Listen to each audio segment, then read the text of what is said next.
Gwan ka gat ke yem boy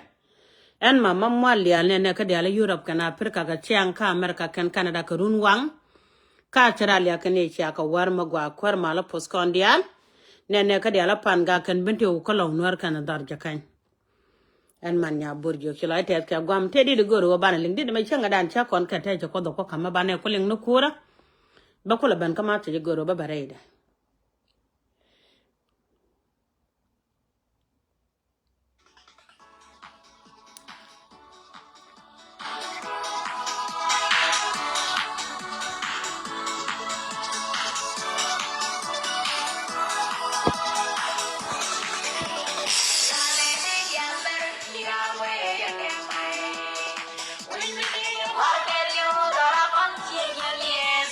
we do guy ka we duang kir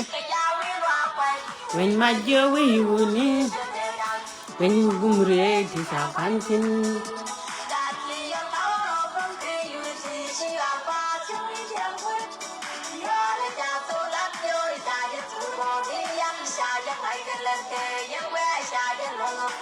Tung siang di sana nang da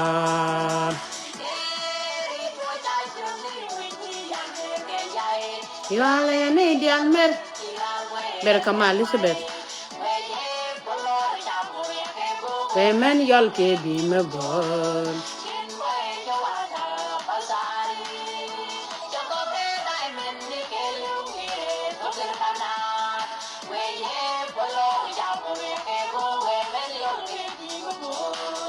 Dia kamal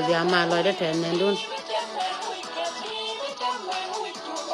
Limbor bar man ya lekin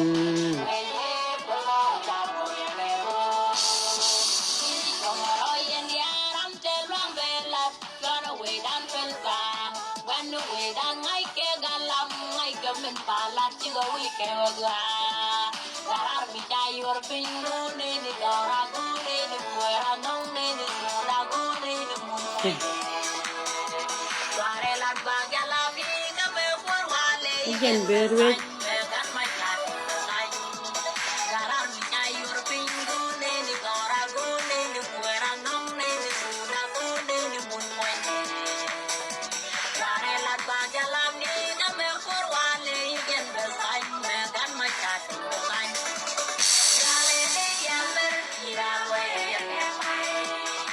Ini dia garen liu gara konsinya lien Kaya we lo kwani we majung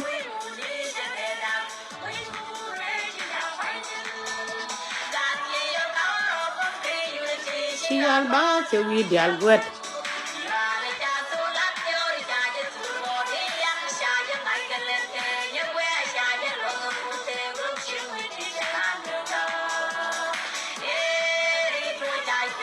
We di yan ke jai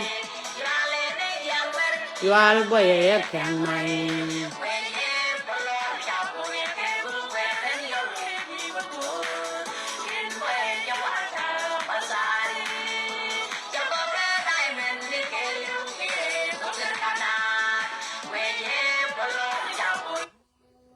Okay, borbe ke bi mo bol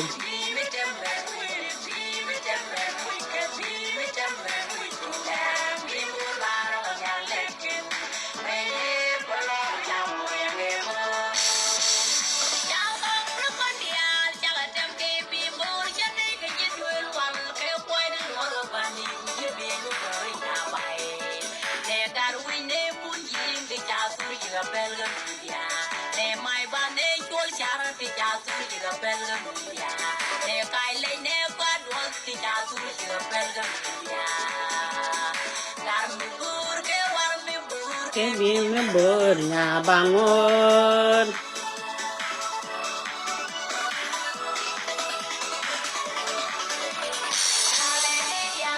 Yual boy ya kang mai Gara konsinya lien de ya we jom Kaya we lo kwani we majung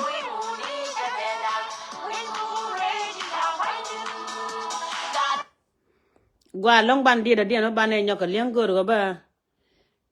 wa ka dit kon tin goro liang den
Bia kaman.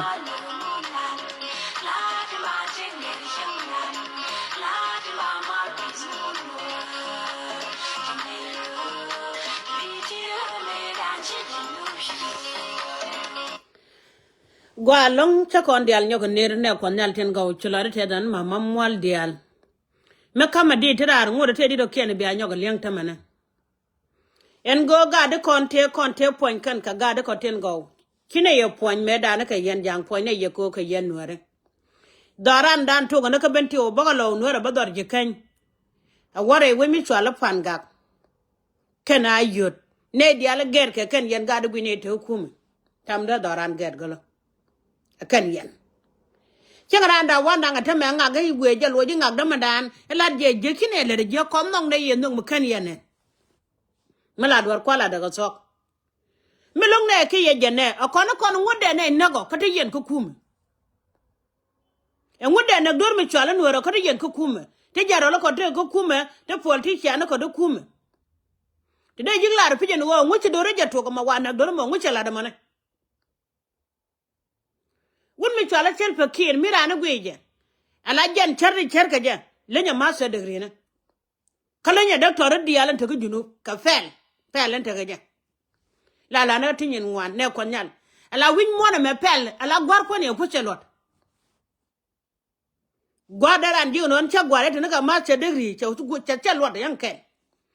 ko dunga na let kan yes gora wucha de gun mi chala sel pakir makan gwar so Sudan nan te ka doctor dia ka ga tet ka ga nuere ka ga jan ti chu gwar ka ma che degree ne professor ka yai ka tsari gun mi chala sel pakir me sel kilet ko jen pel cherkan la ja wona ka duwora te nyine ne chere to ko da goralat komo ko lu jen go na mi sha gwaro wi beta kai chien ba duel gor ka to go ba kalat ba duel wal balat ba kal ka agal kal chere di al bagala rei wach ba security ngwana chelo wo bran la bak ba la rei wach ka duel wala meta pen ba kana dia lo bungul te de ba jojo ni wo gwejo wi mi hita kai kuma ka ko mo kula jang ne je iya mi tine we ku ne le rit bi yen kan ni yen dial ne ne mi ku me pijen ga da ko dial ngo ru daga bintiu ngun ma na kon cham ni yele ka jel re pine ta ma chiang la doran yen ga da ko dial re logo ngude mi lu ma na ko re nya je ta ma ni chiang la doran tin dial ta ka pan ga kana wuje me chola ayodo ngun ma na kon ta re pine me chiang wala chiang la doran re doran ka jiken ngu chala ra doran cha banda ngi kwang chola la cha wang ma na kon dial ne go mi chi kon ngach en wuchu kula rom duno ka mosene en mama mwal dial mi chango pen kuer e cha kuer ya pakanga nguna ga cham na kamana ka cham na ka gwa pen nga kuetin chikana chin la lenga ne ngwa long la ja yot ka wi mi chare ma chan da kana je nueri e changara ne je ro de cha de ne ko ne la nga chilo re do ar mi chale nuer en mama mwal dial changa ni chongra da ko re ma cha de ngo nuer ba ne na da kan no ga na de lok mi chonga ke la go je lia dien mi ngan wut ki kan de jo ndong ne reng ma char ko ngan gan nuer mi chere ma char chireng ma char len mi la no ke reng ma char nuer dial ne ko na la yen ne wale wo reng ma char la chunga kel ka do reng tel maka mi chi ga tere ba chonka la gan nuer ma gan nuer fan e be reng nuer mo be ru ro de kel e jena na ke reng ma char jile de jera mo ne le de kenga da na chire tuo ni ga pai rew ke pai waraw la ya pot ke yen ga de dial ha adol ya pot ba ya pot da ngak na me chule la ngak ge mana kana jin ngak chiara nyop dara no kul balara wale en lok do ro me chwala nuor lo nga jin chira do kon nyodo ba ju kul balo ya nuare ti alan mi kitu ka lene ba ju kul je nyen wi ndong ti chine ka gondong ne nyen ga da ma chara am te ka chije dungo kon chok dan ka ba ma ne kon yal ken ga da gwa ne jana lo me chi wude chwala nga de jala ro ba de kene wude chwala to me chiri lo chlo de te da ka lo ko chi kan guje no guje no me do jan bakel wude ngwan chi tel pakir ka ba jan ruje tel pakir ba ne joni de ka kor kana ga jinob di ali chen no ko pi obi chon kel ke wun mi chwala tel pakir do be jinu ba gwa Jinup changa ba mala ba banogat katin go wala de ya kondo de jan bakel bidon wan ci kon belang ne ja kay ci nuro tuga tad ci oro suga jang bana chunga la gad jinup rek la be ga biaro du naka belo ire mala do la to ga kor kala wat suga naka mal ide je chwara raja biala dun won nueri lo kana ibne kanak nag yan ne bang mira ne cher ka de tel mi chulo du go la mi ja go ji dor mi chala no no ga en mi te mi chutan mama mwalial ka chali ngada mi dani chala tut kaw da ngalo gan cheng nora ka gada ina baka garo mai ba kere ga kok bo kan ga nora dial titin ta kan war kan wan te da mi chuje da ga nora sene ngalo ka wala mi cha kula jang ne je yen ga nora kwala gujen wo yen ka yen wang da ku yele tung na ga ka nya bor jo kele un kula le je ku yele tung na ga bentiu ka pan ga ka lo nor ka dor je kan yen winda ne ku lo sene na kon man ni ma ne do te la nga yo daga gwe yen kan mi ku kana kan nyamara kon ke yen nyaga da kon ela dorol gudol me cha do lor ke cha la dol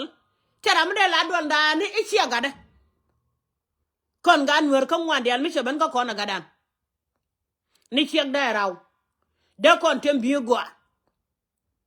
de kon po ngedi ngo kama che la kon te ma jani ye chieja ko ran mi che ngaji obe wi gwan kon ala jam mo ja kariet ken mi ko ndala rom dai te gada kariet lade kenga ra cha ja dollar cha wa chob da kan hasar ken wulang ben yuru pin chung ni ken ko dor gwana mal ba mala de kwikel wa mana ga kwikel mala ndi ne kon ya mala de wa mana kana mane dana ta ga cigen e ka wa mal jani ke yen ya mara kwa yos ke bi ce tan dan ala ci ga na ko jala asal fakir wa ye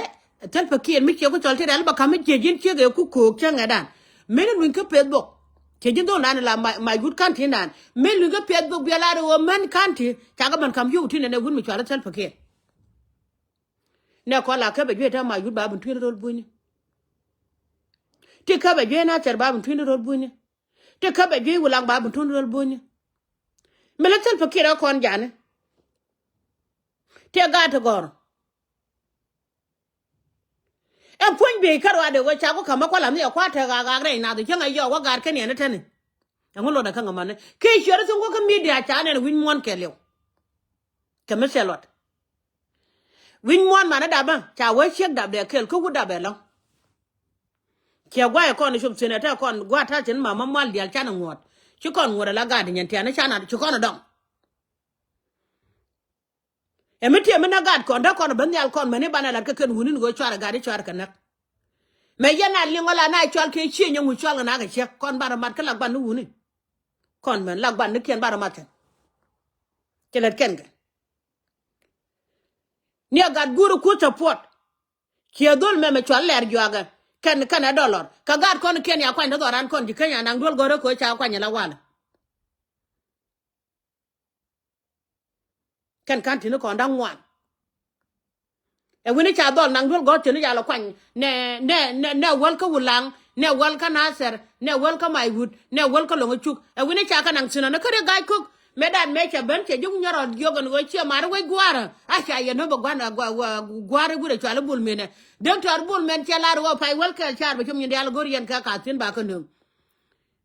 che pai wal ka la to ngari al che chang ma ton me an no ga nen kon ne ke la wo te ma kan gwana kon ken ma na kon shuni kare fini e kan bel kini kana ko lat ka jan gwato me mo kon lo pura kana cham kana kan wo kon te wale kon mala kam kon e kare kon te wal te ko kon tane yani ku me ko kon support yo lo ngan mama mwal yan me cha ko mo yo ta ponen mama mwal yan ndo le me che ko ngulu kan dora ma na kon wore ina bako won me chala ta bande ade lu ko kon gan ta bande ang dora ndan ta de wure pina ta bande mirara da le ko cha da ban mama le la ro cha da ta ka ga de ko kuma na mane tinga ke ne ka ro tinga ke kan ne pa ni ke go me ran wala de le ko kine ye lo ga de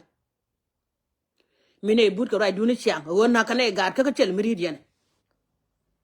ngoda wang dun chore yende al ba charam ken le la de werlik cha doran bu ka mo kon mo kan mo bong na wi mon ka chune ye go yanga do me de yene rit ka jeni gudo kwari ka jeni gudo kachen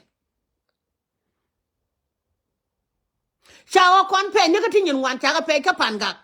Cha ga pe ka naser, cha pe ku lang no ka diok. Tell me yen ritin. Ngula la pe yu ga la man ka chi ro bar ki o nyur gwa te tin. Ngulen yen ga top ler ka jamane mi wa kume ngode lung ne kume ngu. Ka cha ko nyur. Kine ya palwech ki adwatin. En gwa chine le ben yutin ba ne ben bok sene ka renya. Ka chal ga Nuer ken me da la de woli ko bela ro malat ke jega. Ngu cha mi je le yemane ya kwate gad ka ko video ndi yen ka gwech. Mi cha mi je ku le yengu. Cha mi kun. Kume ne dia. Kume da la go no gwa kume. E kume ta ka tel pakira mun na ke ka nagat. Dor ke lu la time be wolo de yen wo kume na ma kume che mar e kume de na ma kume na mana. Kume kula ga kami yen gu yen gun mi chala ma kwelwe red bana dan ka aje ni bor. Kala jiro da tugare gwe ka chenga bokche mar cha bokare nyal. Eni wo gad bor kan gad ken. Eni no bien ka gad ken. Gad bor pan ken wo no kan gad ken politician na ken e man na idea la kwar kaka. Kema kwelwe at kana kwala manyang. Ashi yene na ka juba cha ka kap ka cha bidien jeng na ka juba war ken. Ka cha ka lele cha ka buk. Kadi ko lara kang makane jene wure chal ngad mene kang makane jene ngad mene ngwe jalel ngwe ne kang makane jene ko mane chama wure chal ma juru ani yen kale ngene re sorbel metere wuli da tela de chagali nga jidun ko tane yen ga bom ke mara kon lo narada chare guje no wori chiga je chanchi ane lugo chane loko da ne ala da ne or yen wori dial mi chane lugo chagwe no wori chala kalot e wote amlo gena ka gun mi chale ma chare ne dwe nweri bene ro ko sot pakir ko ne ala da ne gor ko ne pointel pakir ga ka ten go mi sha juk en wo jina kan cham to kon mo wa ko wo yini ken fal ka ma lo ken wi go bang ne ka ma kolli ka chala yo mi te gwa mo ngu taram kan de jurit ga ka jan ga ka de al te ko juba mi de chular ko mi chale tel pakir jega ka changa cha go pe me kan ka me china be ta gwi no kor pan dang jok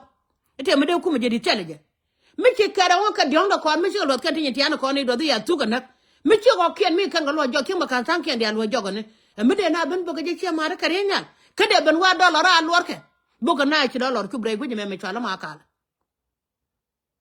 me go no ma dollar me da de wo yen ala wo ne me chabalat ko kan ga le ken kwan pe ni go kien me chi go ken wo jok nyore yen ga mi cheri dolo danga ben e wo kumi yene gu yene kuma jane che yen gada mo ray medan kuma jane ti kuma mi kuma cha ko ndana ka bang kelo we kel me da man ka jal ko run badak cha mo ne yel kada ma to mi kuma da ne ka da ka gu changa dan cha nan ko warap cha ni dalan ko warap cha la doran ka bentiu cha la ko warap cha da la ray doran ka lawnwar chala doran ka jikan ka chala doran ka panga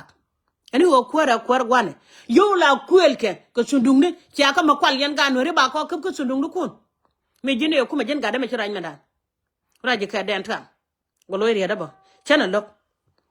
ko yene dia la kwirtel pa kya ni yo kuna kala tek tan raji she den ta ngane me kuma jane won mi chala tut ka ga lo ga da ba ra ke je ko ga da tel mun ngasin ga no ra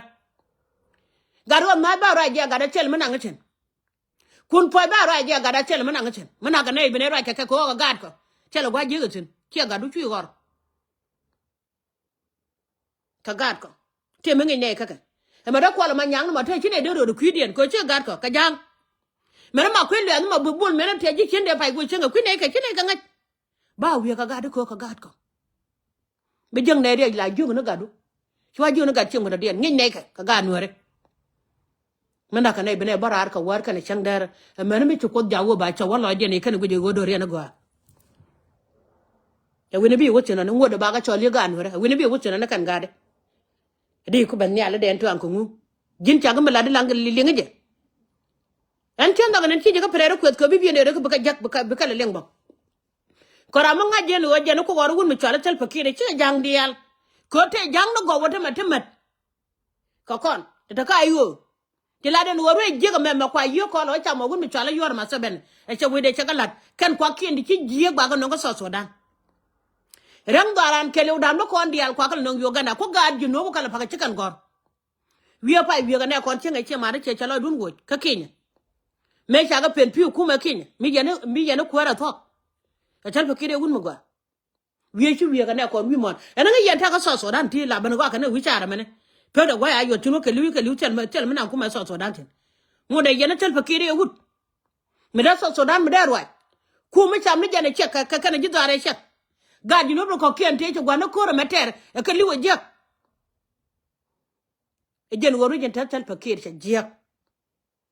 mala ne kon junum dial woru jen tatal pakir cha jak a we ne ka mal tal pakir a we ne ka mal ko nyala wallo gan junub dial jen baket wi do ngwana wallo dien bi ga ru je ma ba kana jorar ko kor ba kor mal kor mu gwa cha kwa ngo ba so dalo no ke benu ba doran ba ta ka mal don ma ta jadu pinyin ne wi ne da bot kon ko na ka jamana yo chicken yen kan ga so dan kon kan yen janga tet kan wori wo ken ko ke kure jaga number 1 ko kure men ngo wich ka che kan ga kon de tende ko non la ta ni kan to ko ta nak da kon tel pakir ta fot e ban ga live video bi ne ban yam ko ne la ra ke media ga de yipe ra di ma la ba ko ne lebdo don wona me chiran bulong ma daga ja do so dan dor jino do jen makel video ngwan chiran bulong ma daga ka la tel pakir ko jang wal kon ka ganwere mata mara to dan na ko da kon jang ganwere kan kon kwen par kene de ko rodien no kan no ka rodien don mi chira no ka tan chara da kwen ngai kon ne chal kon ga jino sel pakir be jen wi kwa ngode jinu be jinu tero ga be nang chen chang ma cha kwa go run ti tede de chi kon ngai pon kon dalan tan yal go mo be rin mu gwa be nu ya tel pakir wi kana ne kenta lo da ka gad bar ga dal dia din chunkel kayu ti chunkel ke wu ka te lo de bakane de chala na ku de chare chililo chan ko chu du ya ga da te lo de ga ji ne ku dia li chunkel a jenta de ru mi je la ja gar ba ko kon mo ke ru mi gwa ma so da no ke ki kon bela nang na gad kon ban la na gad kon ban tan na gad kon duel gor be man dia bi wo ko business ne de kan gor ba char garan bala de na je ni rola no gwana de reje gowru ne kan pin banga na ka junub rola no gwana de tor kon ne kan pin nyin kon go dali ku ga chaka kon cha da men gurga te yo ta wiro ken ka te je kan nei kwa lu ku da no kon ko jo kon jikur kwa lu ku tor kon go tin ti ko da chagre mondan kwa lu ku nyin kon dial mali kon dial nang ka ku tel pakire tom ne ke dun kwara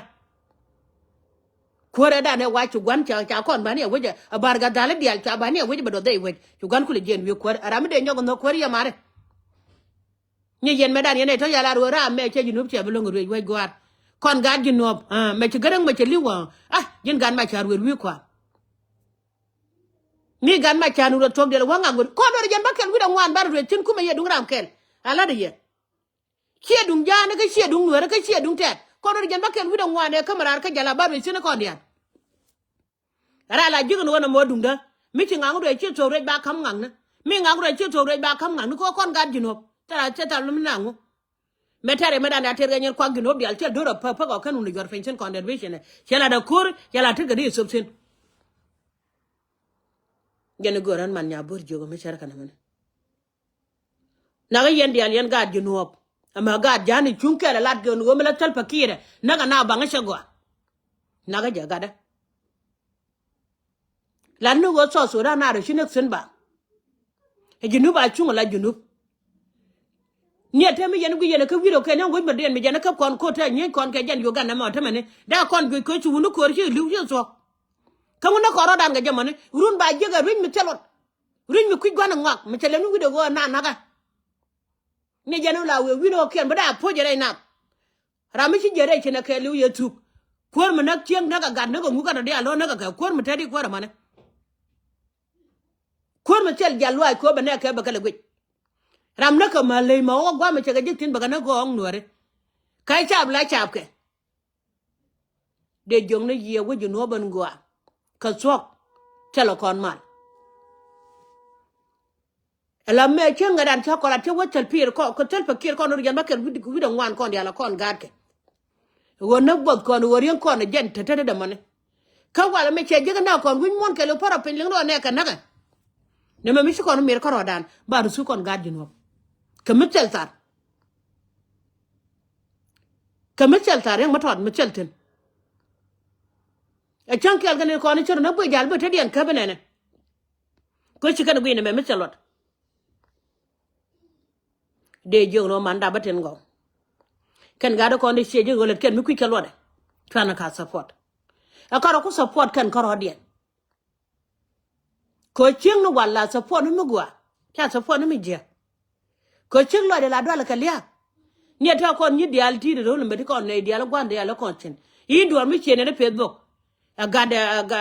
ne gwa da afrika mi chene Facebook na ga je bu wi ma dial ti bi tu ko gado ini wo je cha ga nak chene ne me di kan tu ko lul ko jine jin manda ba keno go gado ba nak kia mare kan de kam kon kone la nin garo tika media la ne ro so da na gwa cheme gwa medan ko ra tel pakir ngal lo mane e ko ran kon dia tane ni gwi ka wa du me che yor ana wo go du la gwa mane chere jak gwe de me che yor ro bana da ka jalap che yoran mamma mo dial ka de baba ba chere jak ta contribution ala e no kon gwe ne ko win me di malad ne ti rwaje ni wo kon ni ne chan na twar ga pera ko e na ka ka kerin mo gwa long chano en oponi jin ko na kang makane bonu ka jalien kana pel ko nuer ka no gwaliet nuer ka no yo kete de chabel tele bon mi jien mi bana cha na beret rami jalet ke bizene da welat kunyi mi baga cho wana ga yema ya kana gwa mana cha ga banak na kana ga chodon mi chan nuer kan ga pel ka ne dollar amede chi ba dollar bota ya da bala ndo e ba ngalor e dollar we ye e sel fakir ya tel fakir la poje lo yen wala wana la poje ni po mi yen ne ko ka tok la wen wadi de ngai kan cha ni na ka gad ken si mali ro sel fa we ye ne ti cher kan ngai ken mi je en me anga jowa kan ni e kini sel fa la we ye lam ne me de go mo te li ba de ro ba ro no pe ko te na ka gad ka ken ga bononga jak me chi kan ben chi nga kan dol me chi ban nga de wi mo me chwali e fere nyone ken ga jino me chi ban nga chen lo dan chutet kon ji jino dia e dunga gun mengen wa de chu so ko cha ga jino cha da la nyokana ka be chi kon jak mi so nga ji wi mon ke lo ton wa dan wa dia ka chen e chi ma gwa ne de kap kan ya la ka nga ni chi kan ji so da chi kan de kap kan nga ya wo bi nyu du ba ban ke la gwa ka bedan mi chana gwa cham wi nga cha cham wi de ka so dan ka jube ko ken ke ku ra ka kinya nang ni je ka jube ko da ka yoga na nang je ka jube ko da ka Ethiopia nang je ka jube ko da ka America ma nang je ka jube kan ga do kon di al tin ko ka America me kan yin nga chi nyin ka ngo ko la na ka mona me de ku la ten me ko la na ka ngu ra mi changa wi mon ke le mi ta ga do bom ni ko nyal ka kam ke mi ta ga do barbari ko nyal ka kam ke kiram da lar ko talwa jalam ka chal pakir yin liwani awal de liw chara ka jok charam da par ko chal magwa ma chalet ka junub de tan lo ne ni dia long chen me lo na ten de me cha we chelu charam cha tera ma chalo de je ga chan na wo bul men me cha bul men go changa da chulo ne dia liwate ma jok ma luang ma man palane ma le do ar to tera wana ka ma ko lo ka war mi bo ka we de ne ye jogan wona go chene ye lok me bel ne ye ka war ka ne chang da nong ne yo ko charam da ne lok re ga me chene je ga ne akan ye ne kamera re ga ne men charam be ne kamera go la me de ne wo ka je wona ye jogan wona me be ne bele de jo ne to go araran cha orba ran mu ra ji ke chuda jen won no ga gene jena ko le me da no ran ba chun we ba ra ke je mi so we kula nyan ba kula fal jaro lo ko de lang ne go mi te de mo che to mo ter ka la ko de jaro lo ko te de ne ga kon men kon ka ga mi ci ban la politician la lat ka ko ci na gwa da ga di jala ko ci ka gwar ka da la le no nga ga wannan rod ne da gwa ma na kan a betal fa ke de ban mo yow dial ka bi la to la ne to ke liya ka ba ne na ga la to ka de yenten la liya no ra to ke ka ba ban la to ba ne na akana bel ne akana bel ne ke ya ka war kana shangdar tel pakir joga je na ka ne ko me nyune gwa me ne ko mdi ali joga jeng ne ko tane ka jogda me le ne me chela ka ne ko mdi ali shine ga de jak gela linga nga ga de ya ga de cham me seli jogdo ne me ne right kon mama mo ali ali wira nan nyal e go tijen chen ya bor jogda de wun me ka tel pakir ne karan bana kamra ra duwal de na nak ko wo wuji jatin e jen bum ko ne ko wo jatin e jen bum ko yemane de jo me chedwa tok doran tware cho ma ga ne te dunga ran ba balat kete je gan se jen ti ko mo nyoga jog donwar jin che ga mo mala wa ku mi ci gali wote ma di ko ga jete je nyama go che ko e ki ga tel pa ki mi ci gadu liu de tel pa ki de yo lar mala ka ci gadu che liu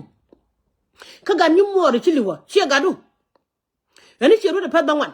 ran mi ci la du tet ko gadu de liu ma gan nyum mo lo di tet ka je ka liade ne ko nyal ka tok min do ko gadu be teng nyam do e be jale dur gadu mo do no go je te nyam do no gan nyum mo ro be teng nyam do kayen kwar ko dial no gena gad kun tekan kay Uganda ala nin telo gadu le gad ko wono de duel gor mo gwa ka gad en tugu ran ko nela do ala jet ko mu ko gad ku la gwar ku gad do ru ko le liu ko war kan chang dar mu be jet sanana